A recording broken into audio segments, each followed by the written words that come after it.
Hello मेरे प्यारे बच्चों, कैसे हैं आप लोग। मुझे उम्मीद है आप सब अच्छे होंगे।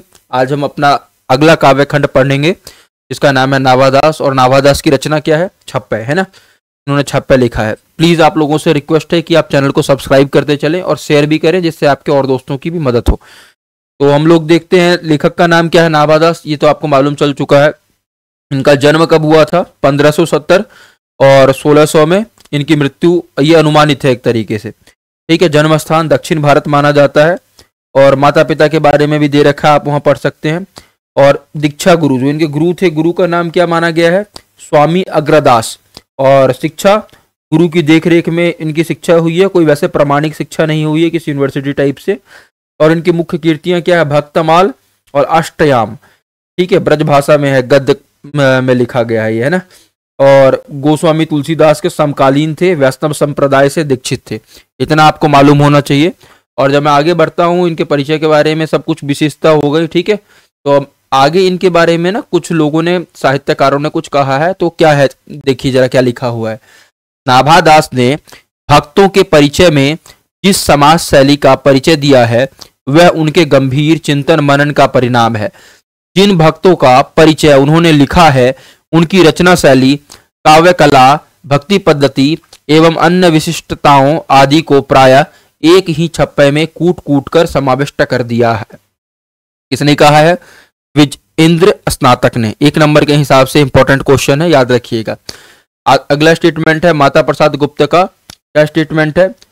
भक्तमाल मध्य युग के वैष्णव आंदोलन की रूपरेखा समझने के लिए सबसे अधिक प्रामाणिक और महत्वपूर्ण सामग्री प्रस्तुत करता है।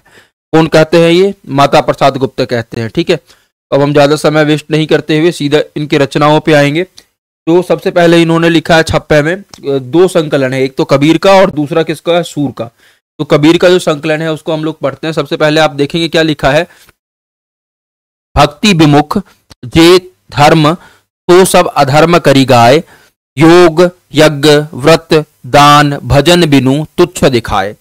में क्या कहना चाह रहे हैं कबीर? पहले तो समझिए कि पंक्तियां ली कहां से, और ये पंक्तियां कहां से ली गई हैं। तो नाभादास ने कबीर वाणी से इसको लिया है। ठीक है ना। और उस पर जोर डालते हुए कह रहे हैं कि जो व्यक्ति भक्ति से विमुख हो जाता है, वह अधर्म में लिप्त व्यक्तियों की तरह कार्य करता है।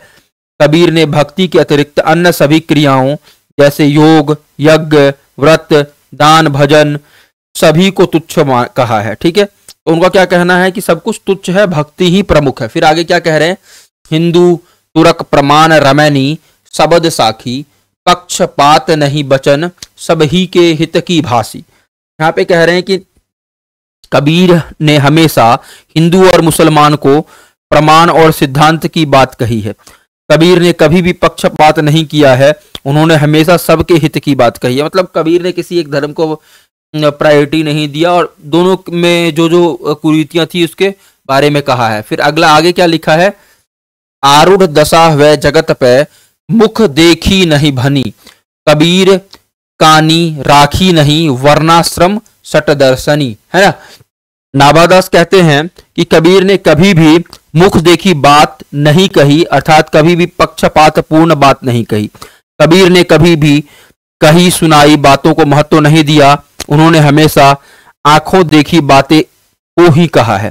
कबीर ने 4 वर्ण 4 आश्रम और 6 दर्शन किसी की आनी कानी नहीं की, अर्थात किसी को भी महत्व नहीं दिया। अब मैं आगे बढ़ता हूं तो आगे क्या है? सूरदास। तो सूरदास के बारे में यहाँ पे सूरदास का छप्पय उठाया गया है, उसको हम अर्थ समेत समझेंगे। तो सबसे पहले क्या लिखा है? उक्ति चौज अनुप्रास वर्ण अस्थिति अति भारी, वचन प्रीत निर्वही अर्थ अद्भुत तुकधारी। क्या कह रहे हैं यहाँ पे? यहाँ पे पहले तो समझिए कि नाभादास ने जो पंक्तियां ली है, कहाँ से पंक्तियां ली है? भक्तमाल से पंक्तियां हैं, नाभादास द्वारा रचित जो भक्तमाल है।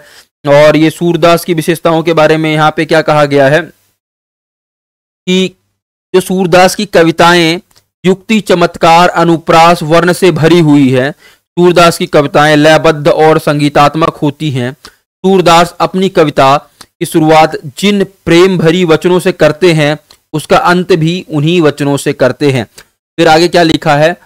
प्रतिबिंबित दिव्य दृष्टि हृदय हरि लीला भासी, जन्म कर्म गुण रूप सबही रसना परकासी। यहाँ पे क्या कह रहे हैं कि सूरदास की दृष्टि दिव्य है। सूरदास ने अपनी कविताओं में श्री कृष्ण की लीला का वर्णन किया है। सूरदास ने प्रभु के जन्म कर्म गुण रूप सभी को अपने दिव्य दृष्टि से देखकर अपने वचनों से प्रकाशित किया है।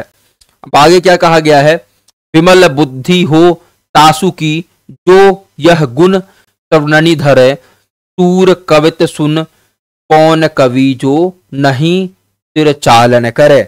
यहाँ पे क्या कहना चाह रहे हैं कि जो भी व्यक्ति सूरदास द्वारा कही गई भगवान के गुणों को सुनता है उसकी बुद्धि विमल हो जाती है। नाभादास कहते हैं कि ऐसा कोई कवि नहीं है जो सूरदास की कविताओं को सुनकर सिर चालन ना करे, अर्थात उनकी बातों से हामी ना भरे, उनकी बातों में हामी ना भरे। अब हम आगे बढ़ते हैं कि जैसा कि हमने कहा है कि अभ्यास प्रश्न हम लोग करेंगे सबसे लास्ट में। उससे पहले आपके लिए जो शब्द निधि है ना, जो कठिन शब्द है उसका अर्थ समझना बहुत जरूरी है। अगर आप अर्थ नहीं समझेंगे तो बहुत दिक्कत होगा, और कई बार 1 नंबर के हिसाब से इंपॉर्टेंट रहता है ये। तो चलिए तेजी में इसको कर लेते हैं। आरूढ़, आरूढ़ का अर्थ क्या है, सवार, है ना। उसके बाद भासी, भासी का अर्थ क्या है, आभासित हुई या प्रत्यक्ष, ठीक है। उसके बाद क्या है, दशाहवे मतलब दशा में होकर। फिर क्या है, रसना मतलब जिह्वा, ठीक है। उसके बाद क्या है, षट दर्शनी मतलब षट दर्शन, भारत का जो प्रसिद्ध 6 दर्शन है उसके बारे में कहा गया है। परकासी प्रकाशित किया, ठीक है। फिर क्या है, चौज मतलब चमत्कार। उसके बाद क्या है, तासुकी मतलब उसकी। उसके बाद क्या है, भनी वर्णन की। फिर श्रवणनी कानों में। उसके बाद दिवी दिव्य। फिर क्या, सिर चालन सिर डुलाना। तो ये यहाँ पे हमारा पूरा होता है। मुझे उम्मीद है कि आपको पसंद आया होगा और बहुत आपके लिए मददगार रहा होगा। आप लोगों से एक छोटा सा निवेदन है कि अच्छे से पढ़िए, अच्छे से बढ़िए, बिहार का नाम रोशन करिए। मिलते हैं अगले वीडियो में, तब तक के लिए धन्यवाद, बेस्ट ऑफ लक, बाय।